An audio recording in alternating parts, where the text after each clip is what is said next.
Kennt ihr auch die Videos, die immer so auf mysteriös beginnen mit „Ich habe eine Überraschung für euch, es geht um dies und dies Motorrad" und dabei steht es die ganze Zeit im Videotitel schon drin? Genau das habe ich mir gedacht, das mache ich jetzt auch. Und damit ihr seht, um welches Motorrad es heute geht und was damit passiert, hole ich euch das mysteriöse Motorrad mal hier kurz auf die Hebebühne.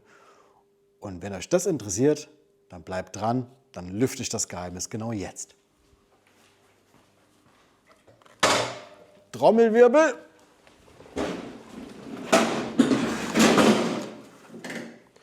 Die CF-Moto 450 MT. Und was damit passiert, damit gehen wir jetzt gleich genauer drauf ein. Und damit herzlich willkommen, meine lieben Enduristen, egal ob ihr auf der Straße unterwegs seid oder im Modern Schotter, hier seid ihr genau richtig und lasst uns beginnen mit der CF-Moto 450 MT.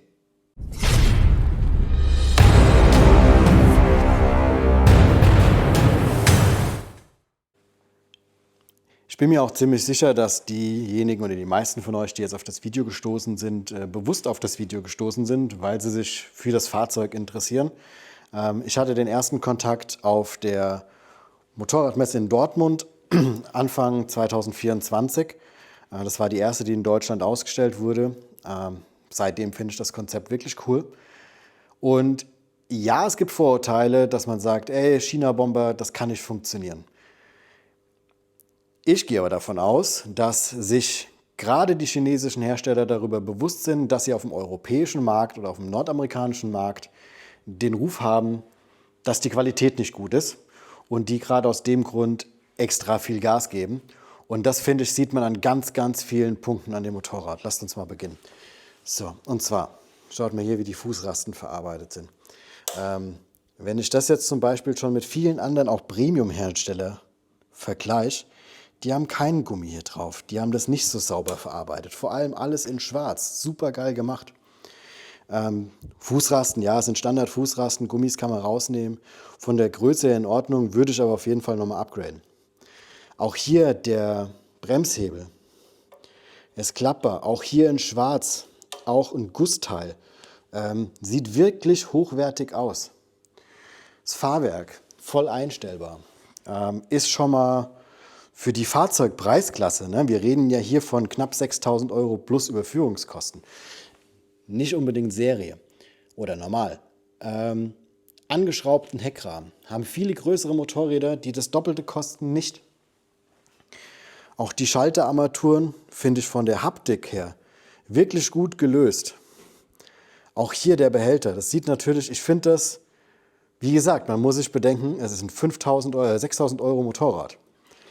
Hier die Kabel nochmal ummantelt. Sieht man auch sehr selten. Ne? Also sowas habe ich jetzt an der GS beispielsweise. Aber an vielen anderen Motorrädern, die doppelt und das Dreifache kosten, die haben das nicht. Vor allem sich so Sachen, faltbare Spiegel, ja, dass die dran sind. Gehen zwar recht stramm, aber allein, dass die dran sind, finde ich, ist schon mal genial. Höhenverstellbares Windschild. Einfach mit der linken und mit der rechten Hand zu bedienen. Super. Also wirklich super. LED-Blinker. Ja, auch gut gemacht. Prinzipiell muss ich sagen, optisch erinnert es mich einen Ticken an die Tenere. Ja, das kann man jetzt kann man kaum abstreiten. Da werden Sie sich mit Sicherheit vielleicht das ein oder andere abgeschaut haben. So, auch hier Schalthebel, faltbar. Auch alles in schwarz, feini gemacht. Also es ist wirklich schön. Auch das Design, gerade diese Grau-Schwarz, finde ich wirklich gut. Das haben wir auch schon in vielen Videos gesehen. Ein ABS-Knopf, direkt ohne dass man ins Menü rein muss. Kommt man direkt mit rein, kann man während der Fahrt ein- und ausschalten. Auch das kann nicht jedes Motorrad.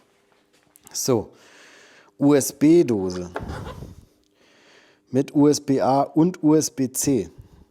Sucht das mal in den aktuellen Modellen. Die meisten haben noch entweder so ein normales Zigarettenanzünderloch oder halt USB-A. Aber USB-C ist schon wieder eine Seltenheit, auch mit einer super guten Staubkappe. Ja. Ja, also ihr hört es ein bisschen raus, ich bin total gehypt um das Motorrad. Ja, es hat nur ein paar 40 PS und man wird damit jetzt nicht irgendwie eine große Rallye fahren können. Meine Pläne damit sind auch relativ überschaubar. Ich möchte das Ding jetzt nicht plötzlich doppelt so teuer machen, als es eigentlich ist. Es wird auf jeden Fall ein neues Dekor bekommen. Das machen wir auch jetzt heute. Die hohe Sitzbank muss aufs Motorrad drauf, weil die ist mir zu flach. Wo filme ich denn eigentlich hin? Nein, ich habe keinen getrunken, außer einen Kaffee. Aber da war auch kein Schuss drin. Ja, also, wie gesagt, die hohe Sitzbank mache ich noch drauf. Die Sozius-Rasten kommen ab. Die brauche ich nicht. Hier hinten, den Heckgepäckträger, den werde ich auch entfernen, da ich das nicht mit Sozius fahre. Und mir geht es darum, auch Gewicht ein bisschen runterzukriegen nochmal. Navigationshalterung wird hier oben hinkommen. Die ist auch schon da. Nicht heute, aber irgendwann später wird es dann noch von Outback Mototech natürlich die Motorschutzplatte und die Bügel geben. Und es wird ein kurzes Heck folgen. Und das ist so ein bisschen ein anderes Kapitel. Ich starte demnächst eine weitere Marke mit weiteren Anbauteilen, mehr fokussiert auf Kennzeichenhalter und Navigationshalterung. Ein bisschen komplett anders als das, was ihr bisher kennt. Das wird dann in Eigenregie passieren. Ja, und lasst uns mal loslegen. Ich muss jetzt unbedingt an dem Ding schrauben und ab geht's. So, dann zeige ich euch mal, was ich schon geholt habe. Also wie gesagt, die große Sitzbank habe ich schon mal geholt, die hohe. Dann hier der Auspuffhalter. Das brauchen wir jetzt dadurch, dass der Endtopf am Sozius-Raster montiert ist. Der ist jetzt von B&B Offroad aus Australien. Oh, es wird sehr australisch, denn auch hier die Aufkleber von SKDA oder SKDA, keine Ahnung, wie ich das ausspricht.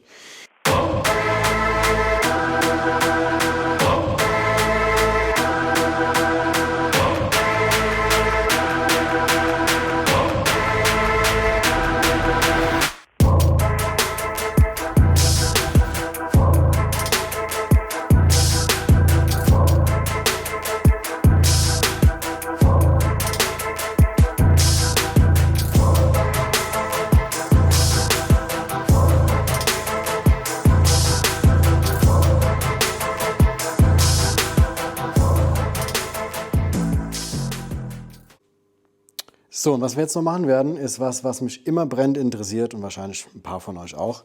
Das sind die Teile, die verbleiben. Das sind die Teile, die rauskommen. Das Ding kommt dafür hin. Schrauben kommen auch weg und der Heckgepäckträger kommt weg. Wir wiegen jetzt alles. Ich führe praktisch immer so eine Tabelle, wo ich praktisch hinschreibe, was hat es vorher gewogen, was wiegt es danach, um den Gewichtsunterschied zu wissen, was habe ich dran, was habe ich abgeschraubt. Und jetzt wiegen wir mal die Teile nach der Reihe. Wir fangen mal an mit der niedrigen Sitzbank im Vergleich zur hohen Sitzbank. Also, Waage ist genullt. Haben wir die alte Sitzbank und die wiegt 2,27 Kilogramm. Waage wieder genullt. Die hohe Sitzbank. Und wir sind bei 2,64 Kilogramm. So, dann die Sozius-Rasten, die wir entfernen, inklusive der 2 Schrauben, die nicht mehr benötigt werden, sind wir bei 1,38 Kilogramm. Und hier ist nun der Halter, der jetzt den Auspuff hält. Und der wiegt 0,31 Kilogramm. So, dann der alte Heckgepäckträger, da wird es später eine leichte, dünnere Variante geben. Der schlägt mit 1,51 Kilogramm zu Buche. So, und nur noch der Vollständigkeit halber, das wurde das letzte Mal schon mal bemängelt, die Aufkleber, die wiegen natürlich auch was. Die stehen jetzt hier gerade mit 0,75 Kilogramm. Da muss ich später dann noch die Trägerfolie abrechnen, also das, was auf der Unterseite ist.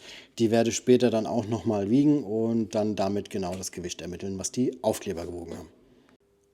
So, also der Auspuffhalter ist jetzt wieder montiert. Das sieht auch schon mal auf jeden Fall deutlich sexier aus als vorher. Was ich jetzt mache, ist die Folierung auf der einen Seite, wie beim letzten Mal auch. Das lasse ich jetzt im Zeitraffer mitlaufen. Die Originalaufkleber werden jetzt in dem Fall entfernt. Das wird alles nochmal sauber gemacht, die Aufkleber auf der Seite eingetragen und aufgebracht. Und wenn das passiert ist, dann mache ich die andere Seite nochmal, ohne dass die Kamera mitläuft. Und zum Schluss seht ihr das finale Resultat, wie wir heute den Tag damit beenden.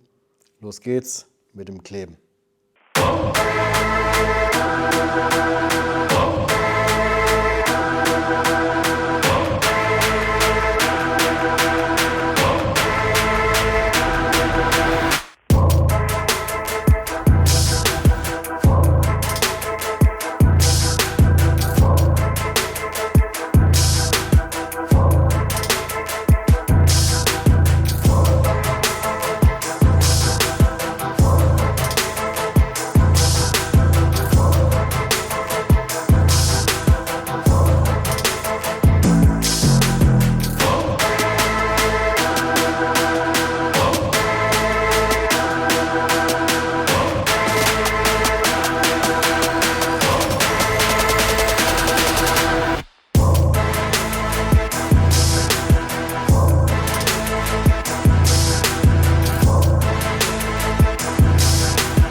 Und so sieht das gute Stück jetzt aus.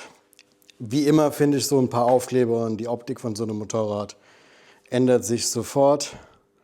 Und an der Stelle auch nochmal den Tipp für alle, die irgendwie sich Aufkleber-Sets kaufen.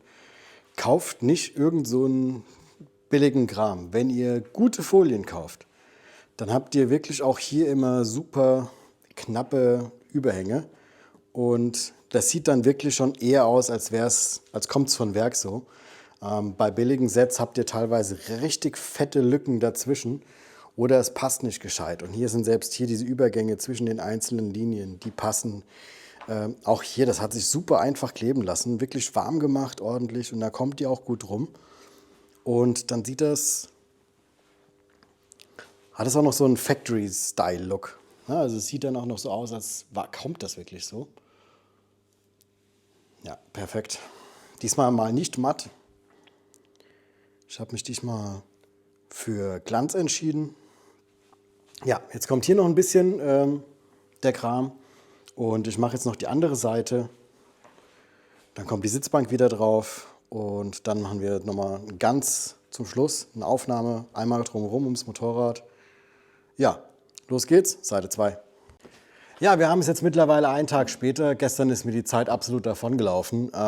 Die Folierung hat ganz schön lange gedauert, aber das Ergebnis ist äußerst zufriedenstellend. An der Stelle nochmal, gute Decals machen euch das Leben beim Folieren leichter. Und es sieht am Ende auch immer besser aus, wenn die Decals einen guten Schnitt haben.